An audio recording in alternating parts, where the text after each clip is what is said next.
అందరికీ నమస్కారం. ప్రభుత్వ పథకాల అప్డేట్స్ ముఖ్యంగా ఇందిరమ్మ ఇండ్లకు సంబంధించి ఇందిరమ్మ ఇండ్ల ఫైనల్ లిస్ట్‌లో మీ పేరు వచ్చే వరకు, మీ పేరు వచ్చిన తర్వాత మరి ఇందిరమ్మ ఇండ్లకు సంబంధించి 5 లక్షలు మీ అకౌంట్‌లో పడే వరకు, అదేవిధంగా మీ ఇంటి నిర్మాణం మొత్తం పూర్తయ్యే వరకు ప్రతి విషయంలోనూ మన ఛానల్‌లో అప్డేట్స్ అయితే అందిస్తుంటాను. తప్పకుండా వీడియోస్ అయితే లైక్ చేస్తూ ఉండండి, సబ్స్క్రైబ్ చేసుకోండి, మీ ఫ్రెండ్స్‌కు, మీ రిలేటివ్స్‌కు షేర్ చేస్తూ ఉండండి. ఇక వివరాలకెళ్తే ఇందిరమ్మ ఇళ్లకు సంబంధించి ప్రజల్లో అనేక సందేహాలు అవుతున్నాయి. దాదాపు ప్రభుత్వం ఏర్పడి 1 ఇయర్ అయినా కానీ ఇంతవరకు ఒక ఇల్లు కూడా మంజూరు చేయకపోవడం పట్ల, ఈ సర్వేల మీద సర్వేలు చేసుకుంటూ కాలయాపన చేస్తుండడం పట్ల మరి ఇందిరమ్మ ఇండ్ల ఆశావాహుల్లో అయితే వ్యతిరేకత అయితే నెలకొంటుంది. ఇంకా ఇందిరమ్మ ఇల్లు దసరా పోయింది, దసరా కానుకన్నారు, దీపావళి కానుకన్నారు, సంక్రాంతి కానుకన్నారు.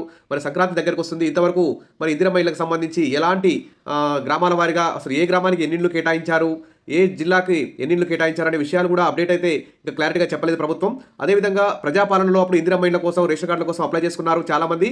మరి ఆ ప్రజాపాలనలో ఇందిరమ్మ ఇండ్ల కోసం అప్లై చేసుకున్న వారి పేర్లన్నీ ఇప్పుడు ఇందిరమ్మ ఇండ్ల ఇంటింటి సర్వే యాప్లో అయితే కనిపించడం లేదు. కొందరి పేర్లు తప్పుగా పడ్డాయి, ఇంటి పేర్లు తప్పుపడ్డాయి, ఫోన్ నెంబర్లు తప్పు వచ్చాయి. మరి కొత్తగా పెళ్ళై వేరుగా నివాసం ఉంటున్న కుటుంబాలు కూడా మరి ఇందిరమ్మ ఇళ్ల కోసం అప్లై చేసుకోవాలని ట్రై చేసినా కానీ ఎక్కడ వెళ్ళి అప్లై చేసుకోవాలి, ఎలా తప్పులను సరిదిద్దుకోవాలి, ఎలా మరి కరెక్షన్ చేయించుకోవాలనే అంశాల మీద ప్రజల్లో అయితే ఆందోళన ఉంది. చాలామంది ఎంపీడీఓ ఆఫీసు, ఎంఆర్ఓ ఆఫీసు అధికారుల చుట్టూ తిరుగుతున్నా కానీ ఎవరు కూడా పట్టించుకోవడం లేదు. అధికారులు ఇష్టం వచ్చినట్టు సమాధానం చెప్తున్నట్లు, ఎవరైనా సమస్య ఉండి ఆఫీసులకు వెళ్తే వారిని అసలు పట్టించుకున్న నాదుడే లేడన్నటువంటి టాక్ అయితే ఆశావాహుల్లో నెలకొన్నది. దీంతో మరి ఇందిరమ్మ ఇళ్ళు నిజమైన అర్హులకు వస్తాయా రావా అనేటువంటి సందేహాల్లో మరి ఇందిరమ్మ ఇళ్ల కోసం ఎదురు చూస్తున్న అప్లికేషన్ పెట్టుకున్న వారందరూ కూడా భయపడుతున్నారు. ఫస్ట్ అయితే సొంత జాగా ఉన్న వారికే ఇస్తామని చెప్తున్నారు. మరి సొంత జాగా లేని వారి పరిస్థితి ఏంటి అనేటువంటి ఒక అనుమానం కూడా వస్తుంది. మరి పేదలకే ఇస్తామంటున్నారు. మరి జాగా ఉంటే వారు ధనవంతులు, వాళ్ళు కొంచెం జాగా లేని వారికంటే వారు డబ్బున్న వారే కదా, మరి ఫస్ట్ జాగా లేని వారికి ఇవ్వాలని కూడా ఉంది సందర్భం కూడా ఉంది. కాబట్టి ప్రభుత్వం వెంటనే మొదటి ఫేజ్లో అయితే జాగా ఉన్నవారికి రేషన్ కార్డు ఉన్నా లేకున్నా 5 లక్షలు మంజూరు చేస్తాం, ఫ్రీగా ఇసుకిస్తాం, తక్కువ ధరకే స్టీల్, సిమెంట్ ఇచ్చేలా ఏర్పాట్లు చేస్తున్నాం అని చెప్తున్నారు.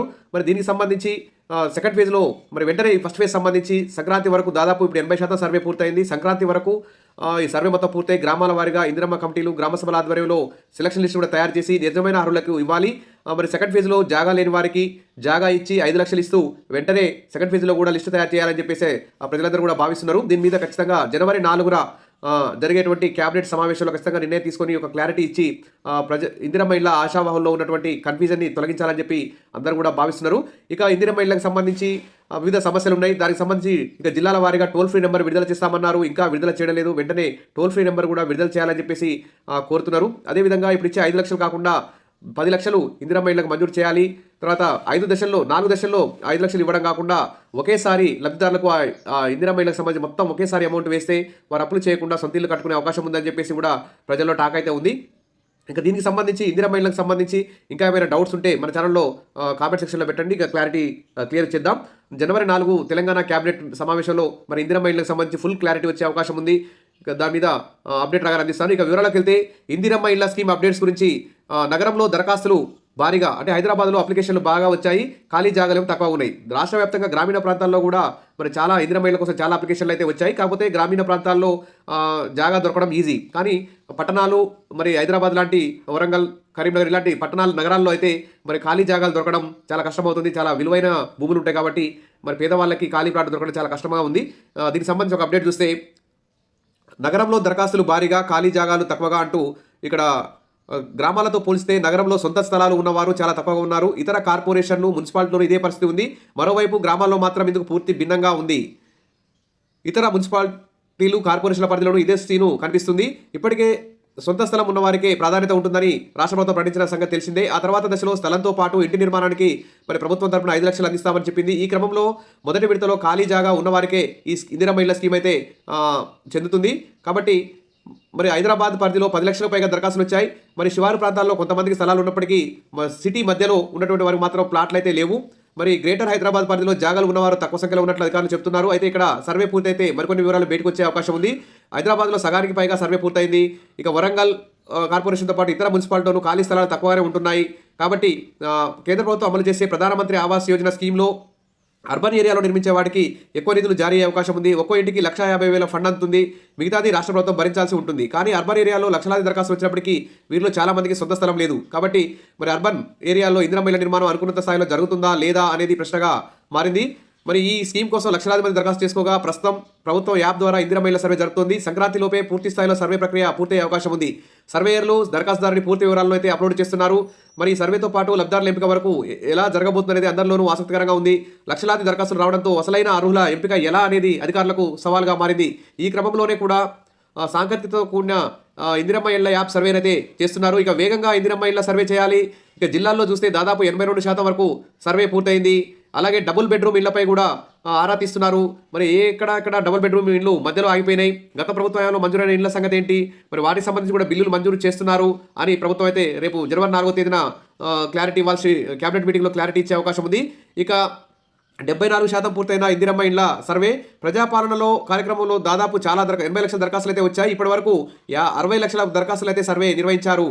ఇక హైదరాబాద్లో అయితే 16% సర్వే పూర్తయింది. సంక్రాంతి తర్వాత లబ్ధిదారుల ఎంపికకు ఏర్పాట్లు చేస్తున్నట్టు గృహ నిర్మాణ శాఖ మంత్రి పొంగులేటి అంతర్గత సమావేశంలో వెల్లడించడం జరిగింది. అత్యధికంగా నల్గొండ జిల్లాలో 94% సర్వే పూర్తయింది. ఇక హైదరాబాద్ మినహాయించి మిగతా జిల్లాలో వారం రోజుల్లో 100% సర్వే పూర్తయ్యే అవకాశాలు కనిపిస్తున్నాయి. సంక్రాంతి తర్వాత గ్రామ సభలు ఏర్పాటు చేసి లబ్ధిదారుల జాబితా తయారీకి ఏర్పాట్లు అయితే జరుగుతున్నాయి. ఇందులో ఇందిరమ్మ కమిటీలు ప్రధాన పాత్ర పోషిస్తాయి. అనంతరం గ్రామాల వారీగా లబ్ధిదారుల ఎంపిక జాబితాలను జిల్లా కలెక్టర్లకు పంపిస్తారు. కలెక్టర్లు పరిశీలించాక ఇన్ఛార్జి మంత్రులకు పంపిస్తారు. ఇన్ఛార్జి మంత్రి ఆమోదం తెలిపితే లబ్ధిదారుల ఖాతాలో ఇందిరమ్మ ఇళ్ల నిర్మాణానికి ఇచ్చే 4 విడతల డబ్బును దశల వారీగా జమ చేస్తారు. ఈ ప్రక్రియను మరింత వేగవంతం చేయడానికి మంత్రి పొంగులేటి శ్రీనివాసరెడ్డి గారు అయితే ఉన్నతాధికారులతో గురువారం తన ఛాంబర్లో అంతర్గత సమావేశం నిర్వహించారు. తమను కూడా పరిశీలించాలని విజ్ఞప్తులు. మరి గత ఏడాది ప్రజాపాలన దరఖాస్తులు స్వీకరించింది. తెల్ల రేషన్ కార్డు ఉన్నవారికే పథకాలు అనడంతో చాలా మంది ఇందిరమ్మ ఇళ్ల కోసం దరఖాస్తు చేసుకోలేదు. ఇందులో సొంత స్థలాలు ఉన్నవారు ఉన్నారు. ప్రస్తుతం ఆన్లైన్లో నమోదు చేసిన ప్రజాపాలన దరఖాస్తులకే యాప్ సర్వే నిర్వహిస్తున్నారు. ప్రజాపాలన కార్యక్రమం ముగిసిన తర్వాత చాలామంది ఇందిరమ్మ ఇళ్ల కోసం అధికారులకైతే దరఖాస్తులు సమర్పించారు. ప్రస్తుత సర్వేలో తమ దరఖాస్తులను పరిశీలించాలని వీరి నుంచి విజ్ఞప్తులు అయితే వస్తున్నాయి. తప్పులున్న వారిని సరిచేయాలని చెప్పి కూడా విజ్ఞప్తులు వస్తున్నాయి. కొత్తగా పెళ్ళే వేరుగా ఉంటున్న వారికి అప్లికేషన్ తీసుకోవాలనేటువంటి విజ్ఞప్తులు వస్తున్నాయి. తర్వాత అప్పుడు రేషన్ కార్డు లేదనే కారణంతో అప్లై చేసుకోలేదు చాలామంది, వారికి కూడా అవకాశం ఇవ్వాలని చెప్పేసి ఇప్పుడైతే ఫిర్యాదులు అయితే వస్తున్నాయి. మరి ఈ అంశాన్ని ఈ కొత్తగా వచ్చేటువంటి అప్లికేషన్లు ఎప్పుడు తీసుకోవాలి, ఎలా తీసుకోవాలి, మరి వారికి ఇప్పుడు ఫస్ట్ లిస్ట్లో వారికి ఇందిరమ్మ ఇల్లు మంజూరు చేయాలా వద్దా అనేటువంటి అంశాలను కూడా పరిశీలిస్తున్నామని గృహ నిర్మాణ శాఖ చెందిన ఒక ఉన్నతాధికారి అయితే తెలుపుతున్నారు. సరే, ఏది ఏమైనా ప్రస్తుతం ప్రభుత్వం అయితే ఇందిరమ్మ ఇళ్లకు సంబంధించి టోల్ ఫ్రీ నెంబర్ విడుదల చేయాలి. ఆశాభావంలో ఉన్నటువంటి డౌట్స్ అన్నింటినీ క్లారిఫై చేయడానికి జిల్లాల వారీగా రాష్ట్ర వ్యాప్తంగా ఒక టోల్ ఫ్రీ నెంబర్ విడుదల చేసి వెంటనే ఇవ్వాలి. తర్వాత ఎంపీడీఓ ఆఫీస్లో ప్రతి మండల కేంద్రంలో ఈ కొత్తగా అప్లై చేసుకునే వారికి తప్పుల సవరణకి మరి ఒక స్పెషల్ కౌంటర్ కూడా ఏర్పాటు చేయాలి. అప్పుడే ఇందిరమ్మ ఇళ్లకు సంబంధించి ఉన్నటువంటి డౌట్స్ అని కూడా క్లారిఫై అయ్యే అవకాశం ఉంది. ఇక ఇందిరమ్మ ఇళ్లకు సంబంధించి మరి రేషన్ కార్డు ఉన్నా లేకున్నా ఇస్తామని చెప్తున్నారు. సొంత జాగా ఉన్నవారికి ఫస్ట్ ఫేజ్లో ఇస్తామని చెప్తున్నారు. ఆ సొంత జాగా సంబంధించి కొంతమంది దగ్గర ఆ ప్లేస్కి సంబంధించి పేపర్లు లేవు. లేని వాళ్ళైతే ఖచ్చితంగా అధికారులు సర్వేకి వచ్చిన వారు దానికి సంబంధించి ఏదో ఒక డాక్యుమెంట్, ఏదో ఒక సర్టిఫికేట్ చూపించమంటున్నారు.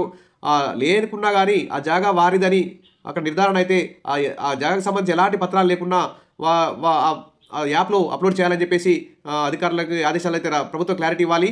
అదేవిధంగా ఇందిరమ్మ ఇళ్లకు సంబంధించి ఇక సర్వేకి వచ్చినప్పుడు కొంతమంది కొన్ని ప్రశ్నలు అడిగి దాదాపు 35 ప్రశ్నలకు సమాధానాలు అప్లోడ్ చేయాల్సి ఉంది. కానీ యజమానుని కొన్ని ప్రశ్నలు మాత్రమే అడిగి తూతూ మంత్రంగా పాక్షికంగా సర్వే నిర్వహిస్తున్నట్టు తెలుస్తోంది. అలా చేస్తే నిజమైనటువంటి అర్హులకు ఇల్లు వచ్చే అవకాశం ఉండదు. కాబట్టి అసలు ఎవరికి సొంత జాగా ఉంది, ఎవరికి ఇల్లు లేదు, ఎవరు కిరాయి ఇళ్లలో ఉంటున్నారు, ఆ కిరాయికున్న ఇల్లు మరి ఒకవేళ మంచి బిల్డింగ్లో అపార్ట్మెంట్లో కిరాయికుంటే వీళ్ళకేందులే వీళ్ళు పెద్ద అపార్ట్మెంట్లో కిరాయికుంటున్నారు అని వాళ్ళకి ఇల్లు వచ్చే అవకాశం లేదన్నట్లు ఈ సర్వే అయితే జరుగుతుంది.